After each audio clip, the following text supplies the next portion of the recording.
میرے رسول پاک علیہ السلام کے غلام عبداللہ ابن عمر، حضرت عبداللہ ابن عمر رضی اللہ تعالیٰ عنہ فرماتے ہیں کہ میں نکلا، مجھے سفر کے لیے جانا تھا، تو تھوڑی سی کھجوریں، تھوڑا سا سرکہ، ایک شہد کی بوتل، چیزیں میں نے سفر کے لیے ساتھ رکھ لی۔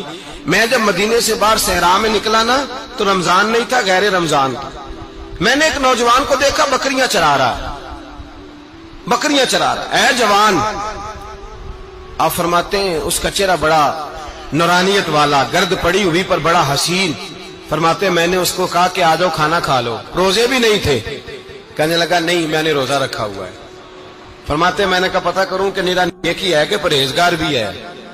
نیک وہ ہوتا ہے جو نماز پڑھے روزہ رکھے، پرہیزگار وہ ہوتا ہے جو گناہ سے بچے، وہ پرہیزگار ہوتا ہے۔ کہا پتہ کروں پرہیزگار بھی ہے کہ نہیں؟ کہتے میں قریب گیا تو میں نے جا کے اس کو کہا بھائی تیری بکریاں بڑی پیاری ہیں، میرا دل کرتا ہے ایک بکری مجھے دے دو۔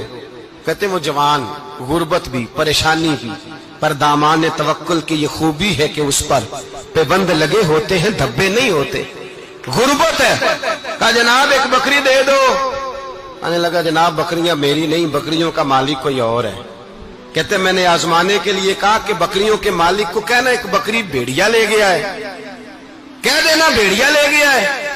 تو کہتے ہیں اس نے میری طرف دیکھا، گرد سے اس کے بال اٹے ہوئے، آنکھوں میں روشنی، چہرے پہ اطمینان، لب و لہجے میں ایمان کی طاقت۔